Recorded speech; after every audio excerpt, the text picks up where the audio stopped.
Olá, sejam bem-vindos. Estamos dando início a mais um vídeo do canal Desvelando as Escrituras. E hoje nós falaremos sobre o tema Corpo, Alma e Espírito. Esse vídeo é mais um da série Mentiras que a Igreja Conta. Então, esse é o nosso tema de hoje, Corpo, Alma e Espírito.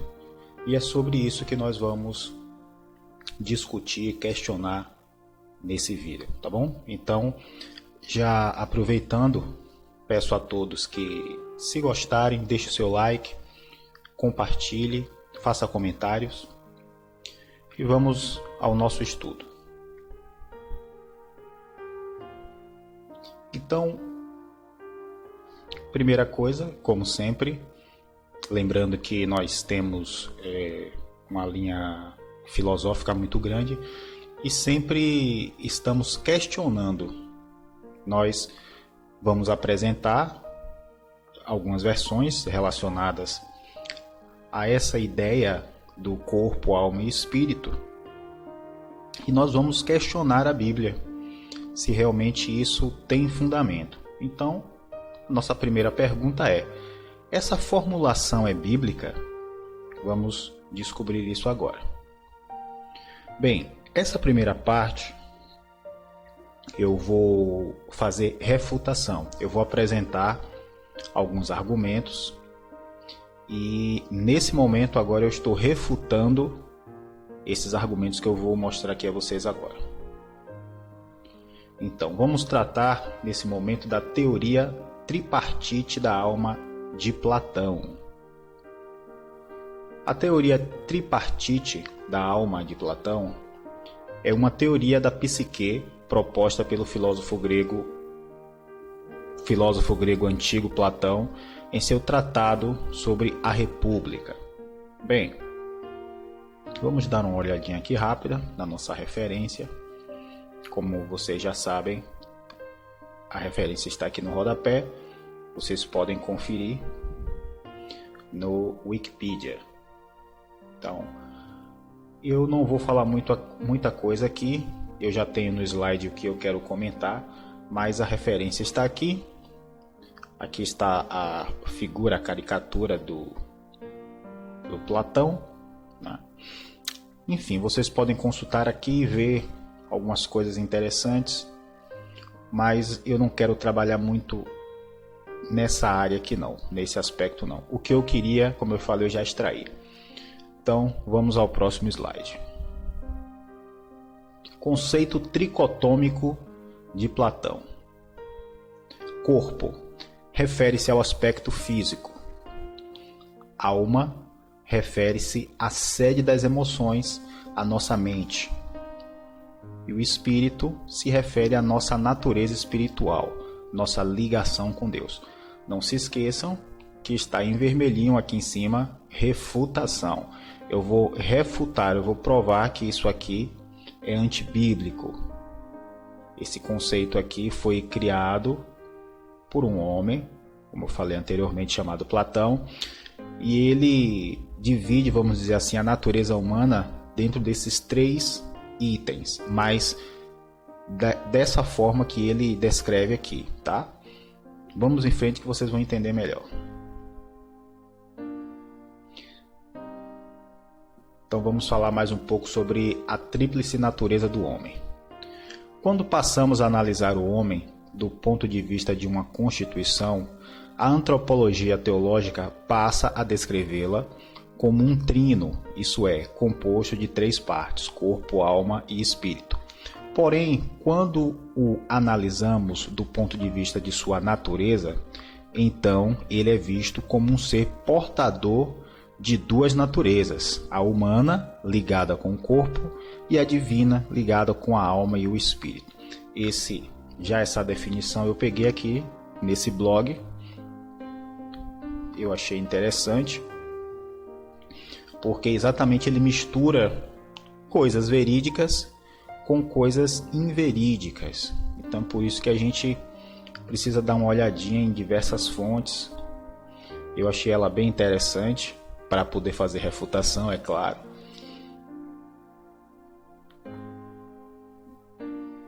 Então aqui vocês podem também estarem fazendo mais alguma consulta aqui, etc.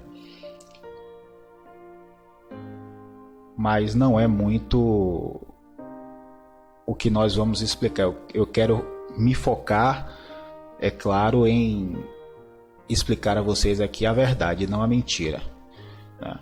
Mas fica aqui a referência. Qualquer um pode desenvolver mais esse material aqui posteriormente. Vamos seguir em frente. E aí agora eu quero perguntar: o homem tem alma ou é uma alma? Essa é uma excelente pergunta. O homem tem uma alma ou ele é uma alma? É o espírito do homem?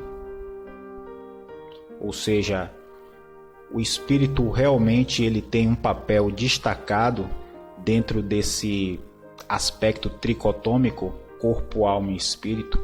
O espírito realmente é um ente inteligente? Ele tem a sua... Ele é independente do corpo? A gente precisa esclarecer isso, porque existem diversas correntes que afirmam que a pessoa, por exemplo, quando morre, o espírito vive vagando de um lugar para outro, entre aspas, não tem descanso. Tem gente que diz que fala com espíritos, né?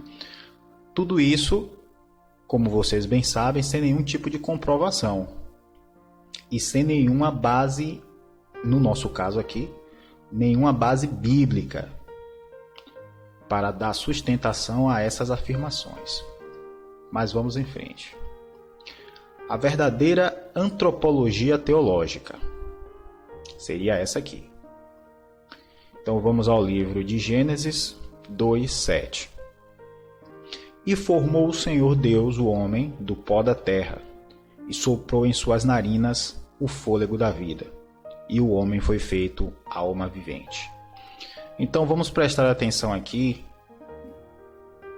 no esqueminha que eu fiz para poder ter assim uma compreensão mais fácil. Então aqui você tem pó da terra, o corpo, mais o fôlego de vida, que é o ruá, sopro divino, enfim,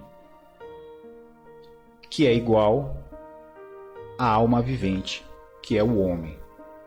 Então, nesse esquema, você vai conseguir perceber muito facilmente que, adicionado ao corpo, ou melhor, que o ruá, o sopro divino, ou o que se chamaria espírito, adicionado ao corpo, ele passa a ser uma alma vivente, ou seja, a alma vivente é o próprio homem.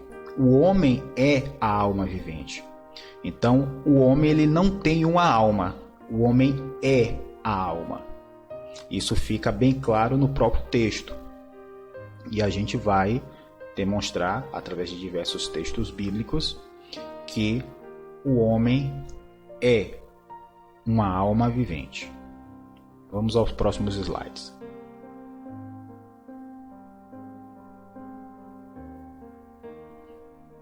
Deixando de lado outras conotações, a alma é um ser, uma pessoa e nada mais. O ruá, sopro ou espírito, no caso do homem, nada mais é do que o fôlego de vida vindo de Deus.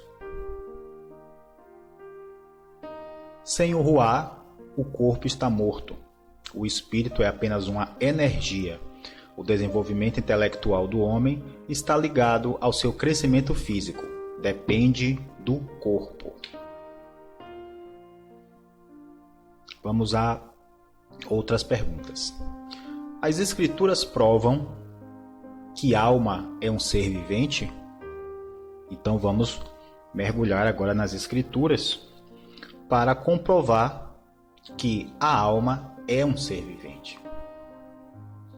Então aqui vejamos em Salmos 104, 29 ao 30, que diz o seguinte: escondes o teu rosto e ficam perturbados. Se lhes tira o fôlego, morrem e voltam para o seu pó. envias o teu Espírito e são criados, e assim renovas a face da terra. Vamos ver o outro. Tiago 2:26. Porque assim como o corpo sem o Espírito está morto, assim também a fé sem obras é morta. Ou seja, assim como o corpo sem o Espírito está morto, ou seja, se o ruá, essa força vital, esse espírito, se ele for retirado, a vida do homem acaba de imediato. Então, não podemos considerar que a partir do momento em que o espírito é retirado, ele simplesmente se liberta do corpo e passa a viver de uma forma, vamos dizer assim, espiritual, tá? Como muitas denominações acreditam, né, que a separação do corpo e do espírito, quando ocorre, o espírito passa a viver, alguns até usam o termo, né, alma penada, mas isso não tem nenhum embasamento bíblico, isso não tem nenhuma base que comprove que realmente é dessa forma. Vamos ver mais alguns textos aqui. Não temos uma alma, somos almas. Também os animais o são. No caso, sendo almas, somos mortais. O espírito do homem e dos animais vem de Deus e é o fôlego, sopro de vida ou energia vital. Espírito não é, portanto, um ser ou entidade que viva numa outra dimensão paralela. Como vocês bem sabem, existem diversas correntes que afirmam a existência de universos paralelos, enfim. Uma etapa desse universo compõe a parte física e tem uma outra parte que compõe diversas partes espirituais, etc. Enfim, não é complicado até você falar, porque depois que você passa a estudar bastante sobre esses temas, você percebe que são coisas que realmente não tem muito sentido, não tem, eu diria até cabimento você fazer determinadas sustentações. Não dá, entendeu? Mas vamos seguir, vamos em frente. Outra pergunta. Qual o estado do homem após a morte? Após a morte, o homem dorme um sono profundo. Não há consciência e nada sabe do que se passa. Vamos ver isso em 1 Tessalonicenses 4, 13 e 14. Não quero, porém, irmãos, que sejais ignorantes acerca dos que já dormem, para que não vos entristeçais com os demais, que não têm esperança, porque se cremos que Jesus morreu e ressuscitou, assim também aos que em Jesus dormem, Deus os tornará a trazer com ele. Então, só ressaltando aqui o que está em vermelhinho, acerca, não quero que sejais ignorantes acerca dos que já dormem, ou seja, daqueles que já morreram, que já descansam no pó. E aí agora aqui na segunda frase ele diz, assim também aos que em Jesus dormem, ou seja, aqueles que são crentes em Cristo Jesus e que dormem. Porque você aí vai ter dois grupos. Pessoas que, se eu vou falar agora, já vou até adiantar uma parte lá na frente. Aqui você vai ter dois grupos. O grupo dos que dormem em Cristo Jesus, ou seja, aqueles que irão ressuscitar no dia da vinda do Filho de Deus. E o outro grupo que irá ressuscitar no dia do juízo do trono branco, ou seja, eles irão ressuscitar para um julgamento e posterior condenação. Mas esse assunto aqui é para um slide um pouquinho mais à frente. Vamos a outro texto. E se Cristo não ressuscitou, é vã a nossa fé, e ainda permaneceis nos vossos pecados, e também os que dormem em Cristo estão perdidos. Se esperamos em Cristo só nessa vida, somos os mais miseráveis de todos os homens, mas de fato Cristo ressuscitou dentre os mortos, e foi feito as primícias dos que dormem. Ou seja, se o Senhor não tivesse ressuscitado, todos os que morreram com a fé sincera nele estariam perdidos. Porque Cristo, Jesus, quando ressuscitou, ele foi o primeiro que ressuscitou em corpo glorificado. É o mesmo procedimento que aqueles que dormem em Cristo Jesus vão sofrer esse processo, vão passar por esse processo. Eles já irão ressuscitar em corpo glorificado, assim como o Senhor Jesus fez. Nós vamos inclusive ver essa passagem, ela está num slide um pouquinho mais à frente, e aí eu vou explicar com um pouquinho mais de detalhe. Então, conforme a própria Escritura fala, o estado do homem após a morte é um estado de sono profundo. E esse sono só vai se interromper a depender de duas possibilidades. Se a pessoa tiver morrido em Cristo Jesus, ele vai ressuscitar no dia da vinda do Filho de Deus, no grande e terrível dia do Senhor. Nesse dia ele irá ressuscitar em corpo glorificado. E esse segundo grupo, que são as pessoas que não morreram com a fé em Cristo Jesus, eles ressuscitarão, como eu já falei antes, no juízo do trono branco, para aí receberem a sua sentença e pagarem o preço da desobediência. Existe consciência após a morte? Vamos ver aqui em Eclesiastes 9, 5 e 6. Porque os vivos sabem que hão de morrer, mas os mortos não sabem coisa alguma. Nem tampouco terão eles recompensa, mas a sua memória fica entregue ao esquecimento.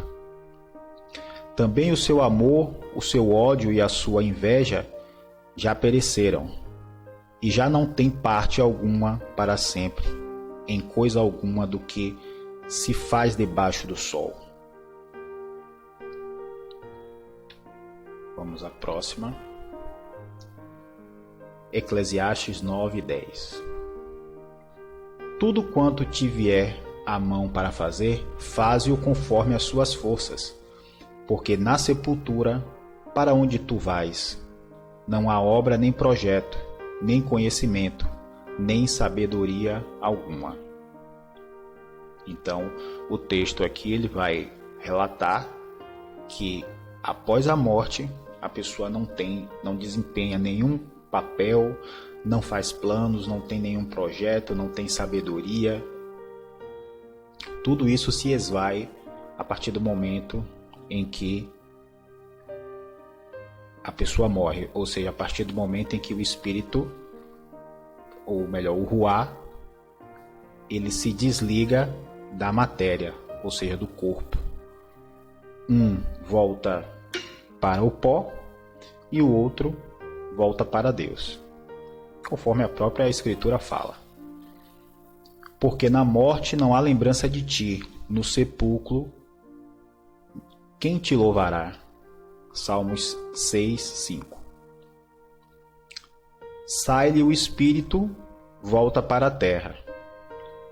Naquele mesmo dia perecem os seus pensamentos. Então, um outro texto aqui muito bom, Salmos 146, 4, que mostra que, saindo o espírito, a matéria volta para a terra e naquele mesmo dia perecem todos os seus pensamentos, as suas memórias, suas recordações, etc. Existe esperança de sermos acordados desse sono? Uma excelente pergunta. Até já soltei quase a resposta em alguns slides atrás, mas vale a pena nós vermos isso aqui mais detalhadamente. Então aqui em Salmos 17:15 diz o seguinte: quanto a mim, contemplarei a tua face na justiça. Eu me satisfarei da tua semelhança quando acordar. Eu me satisfarei da tua semelhança quando acordar. Então, o salmista aqui ele tinha a esperança de contemplar a semelhança de Deus ao acordar. Então ele sabia que existia a possibilidade dessa ressurreição. João 11:11. Assim falou, e depois disse-lhes: Lázaro, o nosso amigo dorme, mas vou despertá-lo do sono. Aqui é a passagem em que Jesus é informado a respeito de Lázaro, que estava muito doente. Enfim, na verdade aqui Jesus já teve a revelação de que Lázaro já tinha morrido, né? E aí ele fala: o nosso amigo dorme, ou seja, está morto, mas vou despertá-lo do sono. E o passo seguinte aqui dessa passagem, vocês já sabem, ele vai até o sepulcro onde Lázaro estava, e ele já morto depois de 3 dias, com mais de 3 dias de sepultado, e aí Jesus chama Lázaro para fora. Então, existe um detalhe importante que eu tenho que trazer aqui, não posso deixar passar desapercebido, é que nesse caso aqui especial, em que Jesus ressuscita Lázaro, Lázaro ressuscitou no próprio corpo que ele tinha nascido. Lázaro não ressuscitou em corpo glorificado. Então você observe que ele vai ter uma vida normal, como ele tinha anteriormente, porém ele vai morrer como qualquer pessoa. Ele não vai viver eternamente. Ele vai nessa condição específica aqui de Lázaro, que tinha morrido há 3 dias, há um pouco mais de 3 dias me parece, e Jesus o ressuscita. Ele vai viver a vida dele normalmente, como ele vivia antes, no mesmo corpo. Ele não ressuscitou em corpo glorificado. Então todas as pessoas que vocês na Bíblia, mais especificamente no livro de Atos, que vocês verem a referência de que essas pessoas foram ressuscitadas por algum apóstolo, enfim, ou alguma outra pessoa, vocês vão reparar que essas pessoas vão morrer depois, elas morrem depois. Porque exatamente elas não ressuscitaram, assim como Jesus, pois ele é a primícia dos que dormem. Então eles não ressuscitaram em corpo glorificado. Quero só fazer essa parte aqui porque é muito importante. Um outro texto. Quanto a mim, contemplarei a tua face na justiça. Eu me satisfarei da tua semelhança quando acordar. Salmos 17:15. Em 1 Tessalonicenses 4, 14 e 15 nós vemos o seguinte: porque se cremos que Jesus morreu e ressuscitou, assim também os que em Jesus dormem, Deus os tornará a trazer com ele. Dizemos, pois isto, pela palavra do Senhor, que nós, os que ficarmos vivos para a vinda do Senhor, não precederemos os que dormem. Ou seja, aqui o apóstolo Paulo está exatamente explicando aos irmãos de Tessalônica que, como eu tinha dito anteriormente, no dia do Senhor, no grande e terrível dia do Senhor, os que morreram em Cristo vão ressuscitar primeiro. mas os que estiverem vivos vão ressuscitar num segundo momento. Por isso que ele fala aqui nessa segunda frase: não precederemos os que dormem, ou seja, os vivos não ressuscitarão primeiro do que os que já estavam dormindo em Cristo. Vamos ver aqui o próximo texto. E esse texto aqui é um dos mais interessantes para nós comprovarmos que, fazermos a comprovação, melhor dizendo, relativo à ressurreição. Esse aqui é um dos melhores textos. E ele diz o seguinte: eis aqui vos digo um mistério. Na verdade, nem todos dormiremos, mas todos seremos transformados, no momento, num abrir e fechar de olhos, ante a última trombeta, porque a trombeta soará, e os mortos ressuscitarão incorruptíveis, e nós seremos transformados.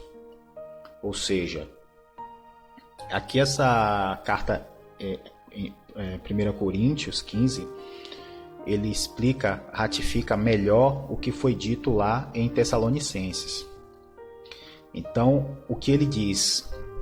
Nem todos dormiremos.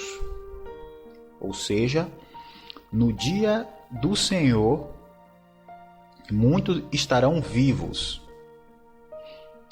Mas, ele diz aqui, e os mortos ressuscitarão incorruptíveis. Ou seja, os que já dormem já vão ressuscitar incorruptíveis, ou seja, em corpo glorificado.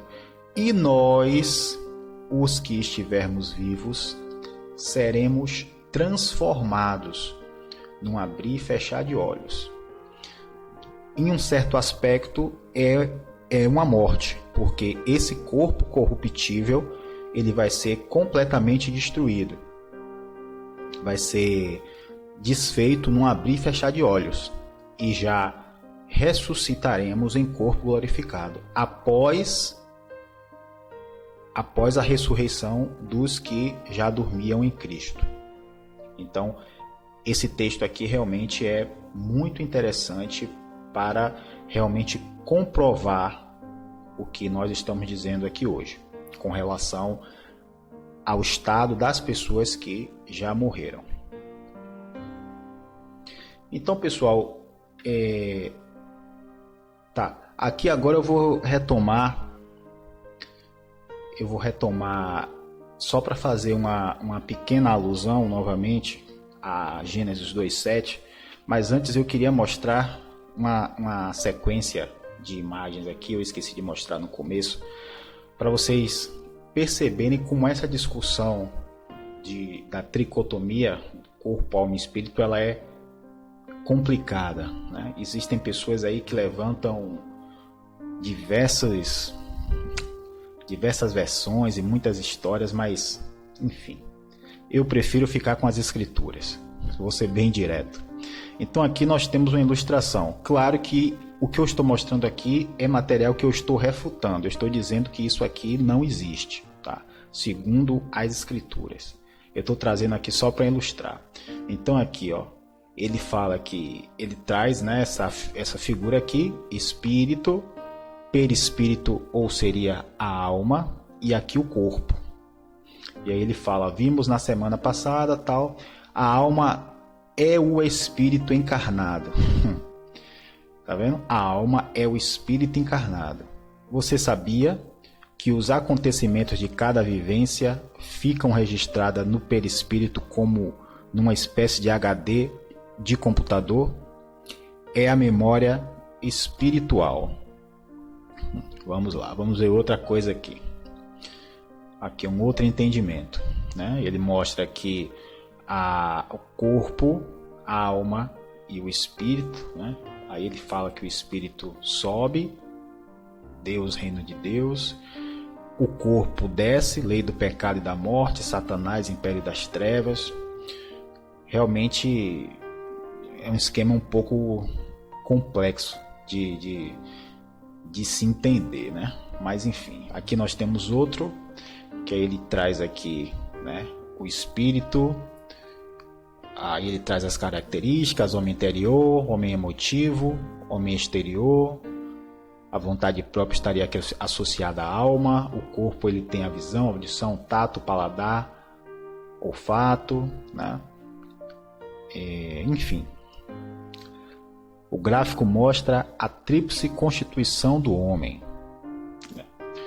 Complicado, mas serve para a gente ver aqui o mesmo material que a gente viu anteriormente, né? O corpo, a alma e o espírito, né? Como ele trabalha aqui, como se fossem 3 personalidades em uma só. Aqui ele traz, esse daqui já traz uma outra concepção, né? A nível de mundo espiritual, mundo físico, corpo aqui embaixo, espírito em cima, e a alma estaria entre o corpo e o espírito, né? Vocês verem como o pessoal faz. Esse outro aqui, a tripla natureza do homem, né? E aí ele traz aqui, ó, corpo, alma e espírito. E ele diz aqui o que é cada uma, 5 sentidos. E aí vai. Aqui também já vimos espírito, aqui ele diz que o espírito é responsável pela intuição, consciência, comunhão, a alma, a mente, a vontade, a emoção, o corpo, a recepção, instinto, expressão. Bem, aí agora eu vou trabalhar uma visão um pouco mais palatável, vamos dizer assim, mais aceitável. Então aqui eu já tinha mostrado anteriormente o Gênesis 2:7. Então assim, para a gente poder fazer uma ilustração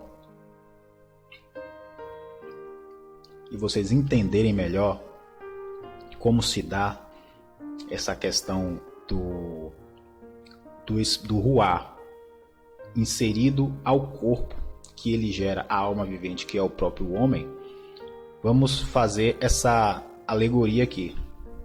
Então eu tenho uma lâmpada, né, lamparina apagada sem o azeite, e eu tenho o azeite, que aqui seria o ruá. Então o corpo